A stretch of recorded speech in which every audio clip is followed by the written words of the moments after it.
On se retrouve comme chaque soir pour l'information en continu et nous sommes en ligne à présent avec Philippe Carsanti. Philippe Carsanti, bonsoir. Bonsoir. Vous êtes maire adjoint de Neuilly et vous êtes connu de tous pour être celui qui a porté sur ses épaules toute l'affaire Aldoura. Un procès en diffamation d'ailleurs doit avoir lieu à la fin du mois. Mais vous êtes mon invité ce soir parce qu'en fait je réponds à un auditeur. Un auditeur qui a appelé hier pendant le forum et qui me dit voilà, il y a un reportage qui est passé à la télévision, dans lequel on voit que l'horaire de l'arrivée de Mohamed Aldoura à l'hôpital, etc., est pas net. Hein, et j'ai promis, hier en direct, que c'est vous qui allez lui répondre. Alors, ben voilà, vous êtes mon invité. Quelle est cette histoire d'hôpital et qu'est-ce que vous avez à répondre? Écoutez, c'est très simple. L'enfant qui est présenté comme celui qui est mort dans le reportage de France 2 est arrivé à l'hôpital Shifa de Gaza à 10h du matin.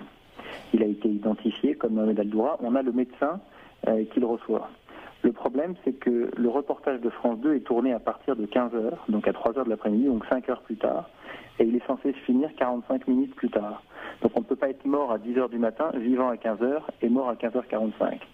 Et c'est un des éléments de notre démonstration de la mise en scène, qui nous a permis de prouver qu'en fin de compte, l'enfant que l'on voit à la morgue de Gaza et le matin mort à l'hôpital et l'enfant que l'on voit aux obsèques le soir sont le même, mais ça n'a strictement rien à voir avec l'enfant qui est dans le reportage de France 2, qui est une personne différente, et cela a été prouvé aussi au travers des expertises biométriques, puisqu'on a comparé les visages. Le visage du matin et le visage du soir aux obsèques sont le même, mais le visage du reportage qui apparaît dans le reportage de France 2 n'est pas celui qui est à la morgue et aux funérailles. Alors, autre fait, vous avez publié aujourd'hui sur votre compte Facebook, je crois, un article du Matin du Sahara, donc c'est un journal marocain, dans lequel le caméraman de Charles Anderlin affirme, ou le journal affirme plus précisément, que celui-ci lui a dit, on essaie d'être très précis parce que comme il y a des procès qui sont en cours, le journal dit que ce caméraman s'est engagé dans le journalisme pour défendre la cause palestinienne. C'est écrit noir sur blanc et c'est vrai qu'au regard de ce que vous venez de nous dire maintenant, ça prend une couleur tout à fait particulière. Oui, alors vous avez raison. Vous savez, sur ma page Facebook, je mets jour après jour des éléments, je dirais, complémentaires de la démonstration de la mise en scène, mais ce ne sont, je dirais, que des éléments annexes. Il y a des éléments beaucoup plus importants et beaucoup plus forts, comme, je dirais, la simple constatation de la photo finale, où quand on voit le père et l'enfant qui sont censés avoir reçu 15 balles d'armes de guerre, qui n'ont aucune goutte de sang ni sur leur corps, ni sur leurs vêtements ou sur le mur sur lequel ils sont adossés. Et ça fait partie des choses absurdes qu'on a démontrées. Comme on a montré aussi l'enfant qui est soi-disant mort, qui lève le coude, tourne la tête en direction du caméraman et qui baisse le coude. Ça, c'est une fois qu'il est soi-disant mort. Et on a aussi présenté des expertises balistiques, médico-légales, biométriques, qui prouvent scientifiquement que tout ce qui est affirmé dans le reportage de France 2 est faux. En 10 ans, on a apporté plusieurs dizaines de preuves de la mise en scène, et de l'autre côté, France 2 n'a jamais apporté une seule preuve de leur accusation initiale, qui était que les Israéliens ont tiré pendant 45 minutes sur le père et l'enfant pour l'abattre, que le père et l'enfant ont reçu à eux de 15 balles d'armes de guerre, que l'enfant est mort et que le père est grièvement blessé. Et ce que j'ai toujours dit, pour être très précis, puisque chaque fois les gens jouent un petit peu sur les mots, j'affirme qu'à la fin du reportage, l'enfant n'est pas mort et que le père n'est pas blessé. Bien évidemment, ce qui se passe une fois que le caméraman de France 2 coupe sa caméra, je ne peux en aucun cas le prouver, puisque je n'ai rien pour certifier cela. Mais moi, mon travail, entre guillemets, s'arrête au moment où le caméraman de France 2 coupe sa caméra, et quand Charles Anderlin dit « l'enfant est mort et son père grièvement blessé ». Alors, c'est aussi ce que dit le rapport du gouvernement israélien. Le rapport du gouvernement israélien dit on ne peut pas affirmer à la fin de ce reportage, à la fin de cette vidéo, que Mohamed Aldoura est mort. Il affirme plusieurs choses. On ne peut pas dire que ce sont les Israéliens qui l'ont tué. Ça, c'est juste une évidence de toute façon, puisque c'est un échange de tirs. Et il parle aussi il parle également du nettoyage du site. Vous avez le sentiment qu'on a sciemment, alors qu'on est au tiers-monde, qu'on a sciemment nettoyé le lieu du champ de bataille pour... je précise qu'on est au tiers-monde parce que, enfin, je veux dire, c'est pas des endroits où on va nettoyer les rues tous les jours. Vous, qu'est-ce que vous affirmez? Vous affirmez qu'on a volontairement fait disparaître des preuves, par exemple? C'est ça que vous dites? Alors, attendez, d'abord, je tiens à dire qu'il n'y a pas d'échange de tirs ce jour-là. Ce jour-là, ce ne sont que des fausses scènes de guerre qui sont tournées à l'endroit de Netzarim. Et ça, nous l'avons prouvé, et je l'ai prouvé donc partout. On l'a prouvé grâce aux reportages qui ont été, aux rushs qui ont été fournis par Reuters et par Associated Press, et même par les rushs de France 2. Vous savez que les rushs de France 2, les soi-disant 27 minutes que France 2 prétendait détenir, je les ai mises en ligne sur YouTube. France 2 les a fait effacer. Je les ai remises en ligne maintenant, elles sont toujours en ligne sur un site américain qui s'appelle Vimeo. D'ailleurs, au sujet des 27 minutes, il n'y en avait que 18.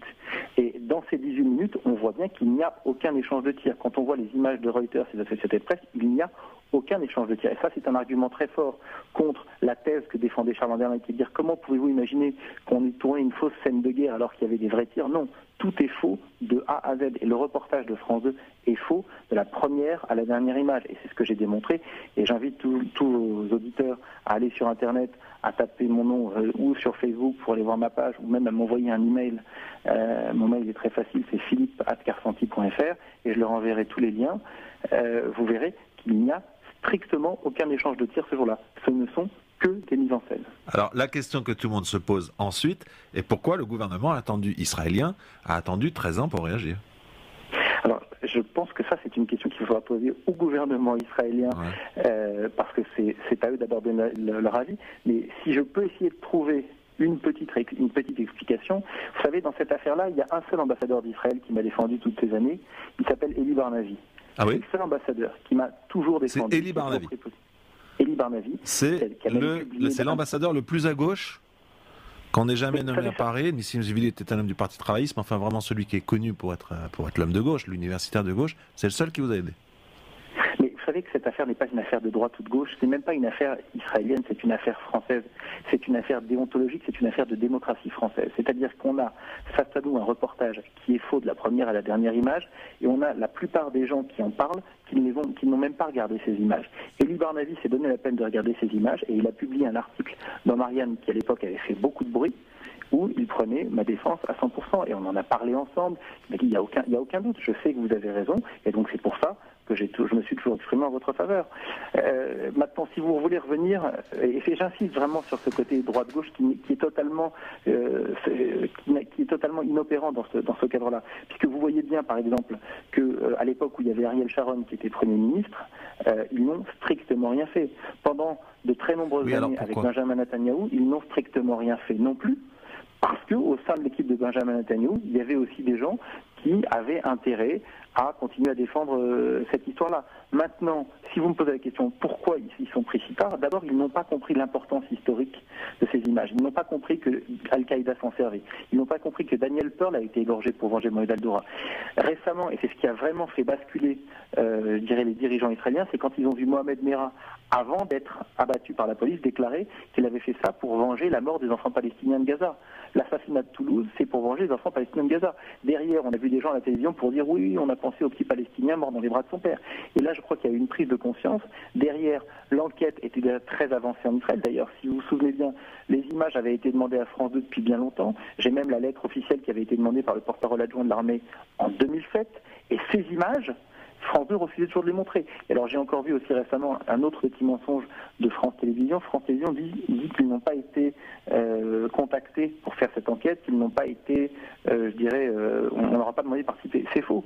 C'est rigoureusement faux. J'en ai même parlé encore récemment avec l'ambassadeur de France en Israël, Christophe Bigot, au mois d'avril dernier, qui m'a dit que lui-même, c'était lui qui servait de courroie de transmission entre le gouvernement israélien, le bureau du Premier ministre et France Télévisions. Il transmettait les requêtes et chaque fois France Télévisions disait non, nous ne sommes pas intéressés à participer.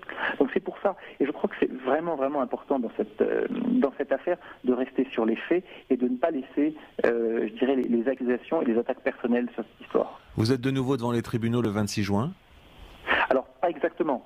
Vous savez, donc j'ai perdu en première instance contre France 2 en 2006, alors que le procureur avait dit que j'avais apporté des preuves convaincantes et suffisantes de la mise en scène. J'ai fait appel. En 2008, après avoir vu les rushs à la cour d'appel, les magistrats ont produit un arrêt de la cour d'appel extrêmement accusateur contre France 2, contre Charles Anderlin, contre le caméraman et même contre la direction, pour dire que j'avais apporté des éléments très convaincants de la mise en scène. Il disait que Charles Anderlin et que tous ses collaborateurs avaient tous menti. J'ai donc été relaxé. Quand j'ai été relaxé, France 2 n'a pas reconnu la faute et s'est donc pourvu en cassation. Et la Cour de cassation, en février 2012, plus de 4 ans après les faits, a cassé l'arrêt en disant qu'on n'avait pas le droit de regarder les images à la Cour d'appel. Donc on a été renvoyé à une Cour d'appel et le procès a eu lieu le 16 janvier 2013. L'arrêt était attendu pour le 3 avril. Quand je suis arrivé le 3 avril à la Cour d'appel, les magistrats nous ont dit « Nous n'avons pas la possibilité de rendre notre arrêt, nous le rendrons le 22 mai ». Je suis retourné à la Cour d'appel le 22 mai. Le 22 mai, les magistrats ont dit « Nous ne sommes pas encore en mesure de rendre notre décision ».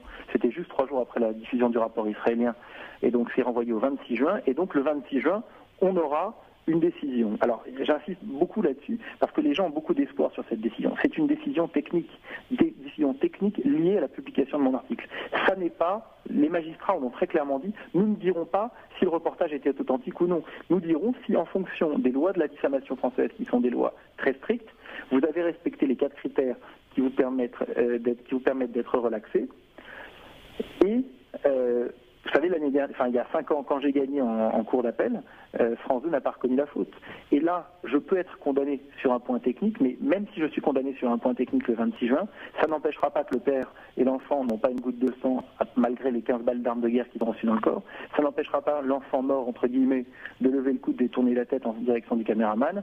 Ça n'empêchera pas d'avoir l'enfant qui est arrivé mort à l'hôpital à 10h du matin et qui est vivant à 15h pour être remort, entre guillemets, à 15h45. Donc, toutes ces choses-là, il ne faut pas avoir trop d'espoir sur ce n'est qu'une décision de la Cour d'appel, et encore une fois, si elle n'est pas encore reportée. Eh bien, Philippe Carsanti, je vous remercie d'avoir été mon invité. Bonsoir à vous. Eh bien, je vous remercie de m'avoir invité. Oui. Vous qui êtes maire adjoint de Neuilly et qui avez, on l'a bien compris, d'ailleurs on le sait, porté toute cette affaire Al Doura depuis maintenant des années. Merci.